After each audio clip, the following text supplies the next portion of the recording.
소곤제TV 시작합니다. 정봉주 민주당의 강서을 지역구 경선에서 이겼습니다. 이 정봉주의 막말이 일파만파로 커지고 있습니다. 정봉주의 막말 파문. 먼저 정봉주가 한 이 막말이 DMZ의 목발 경품을 걸 수가 있다라고 한 이 DMZ에서 이 발목 쥐래 거기에 다리를 잃은 장병을 모독했다. 어떻게 이렇게 우리 국방을 지키다가 희생된 이 장병을 모욕할 수 있느냐, 모독할 수 있느냐. 이 내용 자체도 심각합니다. 그런데 정봉주가 이것만이 아니다. 틈만 나면 입에 욕을 달고 산다. 유권자들을 향해서 바퀴벌레라고 했다. 정봉주가 한 막말, 욕설들이 지금 인터넷에 도배가 되다시피 하고 있습니다.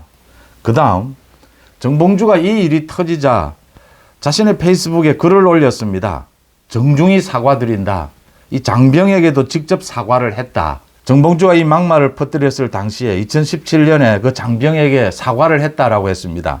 그리고 영상을 내렸다라고 했습니다. 그래서 기자들이 확인했습니다. 그 장병에게 직접 확인을 했습니다. 정봉주로부터 사과를 받은 적이 있느냐? 그 장병의 이야기입니다. 정봉주로부터 어떤 연락도 없었고 사과도 받은 적이 없다라고 했습니다. 정봉주가 사과하고 반성한다라고 했는데 그것마저 거짓말이었던 것입니다. 또 더 있습니다. 이게 지금 문제가 되고 일파만파로 커지고 있는데 이재명에게 기자들이 물었습니다. 이게 굉장히 심각하지 않느냐? 어떻게 생각하느냐? 이재명이 오늘 동작 지역을 방문을 했습니다. 이재명이 이 질문에 대해서 이렇게 이야기를 했습니다. 본인이 발언 직후에 사과를 이미 드렸고 이 책임을 지고 있기 때문에 많은 또 세월이 지났다. 그래서 양해를 부탁한다라고 하면서 오히려 국민의힘의 막말들, 도태우를 비롯해서 성일종의 막말을 오히려 역공을 했습니다. 이재명이 이게 큰 문제가 없다 이렇게 이야기를 한 셈입니다. 이재명까지 이 막말에 대해서 이제는 시간이 많이 지났으니까 괜찮지 않느냐, 양해해달라 이런 식으로 태도를 취한 겁니다. 그리고 오히려 이 국민의힘 막말에 대해서 역공을 취했습니다. 이 세 가지입니다. 이 세 가지 때문에 이번 총선에서 이 정봉주의 막말로 민주당은 이번 총선에서 치명타를 입을 것이다 이렇게 보입니다. 막말이 많이 나옵니다. 선거판이 되면 언제나 한동훈 위원장도 이 막말에 대해서 경고를 하고 있습니다. 민주당도 마찬가지입니다. 민주당이 오늘 두 번째 공동선대위원장 회의를 열었습니다. 이 공동선대위원장 3명 모두 자기 입으로 막말을 주의해야 한다. 막말을 한다면 이 선거 중이라고 하더라도 후보 사퇴시키겠다라고 했습니다. 그런데 정봉주의 이 막말이 터진 겁니다. 이 부분에 대해서 이재명이 자신의 입으로 이건 그렇게 큰 문제가 아니지 않느냐. 오랜 시간이 지난 부분이다. 국민의힘도 막말이 지금 나오고 있고 과거에 했던 막말이든 지금 현재 막말이든 민주당도 막말이 나오고 있습니다. 그런데 이 막말로 인해서 선거 전체를 망치기 위해서는 세 가지 조건이 필요합니다. 하나는 이 막말의 성격이 어느 정도냐라는 겁니다. 얼마만큼 심각한 것이냐. 그 다음 두 번째, 이 막말을 한 이 해당 당사자가 얼마나 진심으로 사과하고 있느냐. 진심으로 정말 사과하느냐.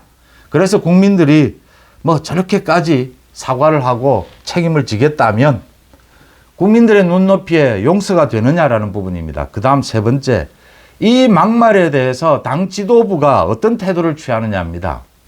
이 세 가지 지점에서 문제점이 겹치면 이건 걷잡을 수 없는 것입니다.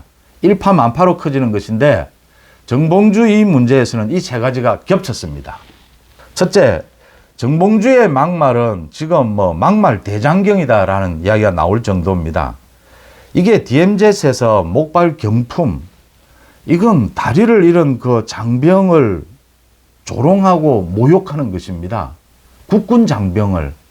이 내용 자체가 엄청나게 심각한 것이고 정봉주는 지금 유권자를 향해서도 지난 1월에 한 유튜브에서 바퀴벌레라고 했습니다.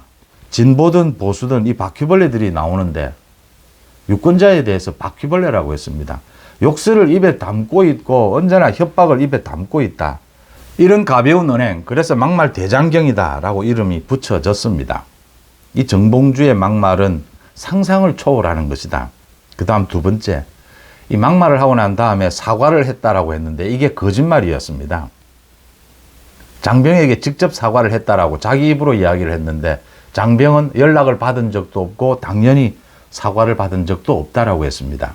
거짓말을 한 겁니다. 사과를 하면서 거짓말을 한 것은 사과할 뜻이 없는 것이죠. 진정성이 없는 것이죠. 그래서 나오고 있는 이야기입니다. 정봉주의 막말, 이런 장병에 대한 모독은 기본적인 정봉주의 인성이고 생각이다라는 것입니다. 정봉주의 이런 욕설은 기본적으로 정봉주의 생활이다라고 하는 것입니다. 사과를 할 생각도 없었고 사과했다라고 이야기하면서 거짓말까지 한 겁니다. 그 다음 이재명입니다. 이재명도 어지간한데 형수 쌍욕이 있습니다. 또 이 유권자에게 이찍이찍이라는 이런 비하 발언까지 했습니다. 이재명도 이 부분에 대해서 오늘 아침에 자기 입으로 막말은 안 된다. 막말을 하면 뭐 선거 중에도 후보 사퇴시키겠다라고 했는데 이 막말에 대해서 시간이 지났으니까 또 사과를 하고 있으니까 뭐 양해할 수 있지 않겠느냐 이런 태도를 취했습니다. 그래서 나오고 있는 이야기입니다. 이재명이니까 지금 정봉주를 비롯해서 이런 막말이 터져 나오고 이런 사람에 대해서 제재할 수도 없고 이재명이니까 저 많은 피의자들이 모두 공천을 받고 또 민주당의 뭐 위성정당이죠. 조국입니다. 조국, 황운하 같은 저렇게 실형을 선고받은 사람들까지 이번 총선에 나와서 비례대표 국회의원이 되겠다고 설치고 있습니다. 이런 이야기가 나올 수밖에 없습니다. 이 세 가지를 모두 이 정봉주 막말 사태 다 충족시키고 있다. 그래서 지금 이제 앞으로 민주당에서 이 정봉주 사퇴 문제를 거론하게 될 겁니다. 정봉주를 사퇴시키든 사퇴시키지 않든 정봉주 이 막말 파문은 이번 총선을 뒤엎을 것이다. 이렇게 보입니다. 왜냐면요. 이재명의 태도부터 제가 말씀을 드리겠습니다. 이게 이재명과 한동훈의 차이입니다. 한동훈은 정반대입니다. 도태우 막말이 터졌을 때 이것도 과거에 도태우가 한 막말입니다. 한동훈의 반응입니다. 문제가 있다. 공관위에서 격론이 벌어졌습니다. 도태우의 막말 이걸 어떻게 할 것이냐. 공관위의 결정은 정말 잘못된 말이긴 한데 진심으로 사과하고 있고 반성하고 있다. 이게 지금 다르지 않습니까? 당대표가 이 막말이 문제가 있다라고 해서 공관위에 재심의 요청을 했고 공관위에서는 격론을 펼쳐서 도태우의 경우에는 잘못되긴 했지만 반성하고 있으니까 한번 기회를 주자. 이렇게 결정을 한 겁니다. 충분히 있을 수 있는 일이죠. 여기에서 빛나는 것은 한동훈의 대응 태도입니다. 한동훈은 이런 막말에 대해서 그냥 넘어가지 않겠다라고 하는 것입니다. 그리고 거듭해서 심각한 막말에 대해서는 단호한 경고를 주고 있습니다. 그런데 이재명은 그렇지 않다. 이재명은 또 자신의 막말 때문에라도 그렇게 하지 못한다라고 하는 부분입니다. 정봉주의 막말이 이 내용이 워낙 심각한 것이고 장병에게 직접 사과했다라고 했는데도 거짓말이었습니다. 사과 진정성이 없다라고 하는 것이고 정봉주의 생활 자체가 막말이고 욕설이다라고 하는 점입니다. 이런 후보가 경선에서 지금 이겨서 이제 공천장을 받게 될 것입니다. 이걸 정봉주에 대해서 공천을 줄 것이냐 주지 않을 것이냐 전 국민들이 지켜보게 됐습니다. 민주당도 막말이 터져 나오고 있고 국민의힘도 막말이 있습니다. 과거에 있었던 말 또 뭐 현재도 있고 민주당도 마찬가지입니다. 이재명이 지금 자신이 지금 막말을 하고 있습니다. 그런데 정봉주의 막말은 경우가 전혀 다르다라고 하는 점입니다. 그동안의 선거의 경험에서 보면 정봉주처럼 정말 입에 담을 수 없는 이런 심각한 막말을 하고 사과를 한답시고 했는데 진정성이 없었다. 거짓말이었다. 그 다음 당 지도부 이걸 징계하고 경고해야 될 당 지도부마저 이 사태에 휘말려 드는 경우 이렇게 세 가지 조건을 충족하게 되면 이건 선거판 전체가 정봉주 막말의 영향을 받게 된다라고 하는 점입니다. 물론 앞으로도 또 막말이 나올 겁니다. 그런데 정봉주의 막말은 아주 심각한 것이다. 선거에서 이게 지금 민주당이 이제 정봉주에 대해서 공천장을 주지 않아도 문제, 공천장을 줘도 문제입니다. 거의 답이 나오지 않는 상황으로 심각해지고 있다라고 하는 점입니다. 송은재TV 마칩니다. 고맙습니다.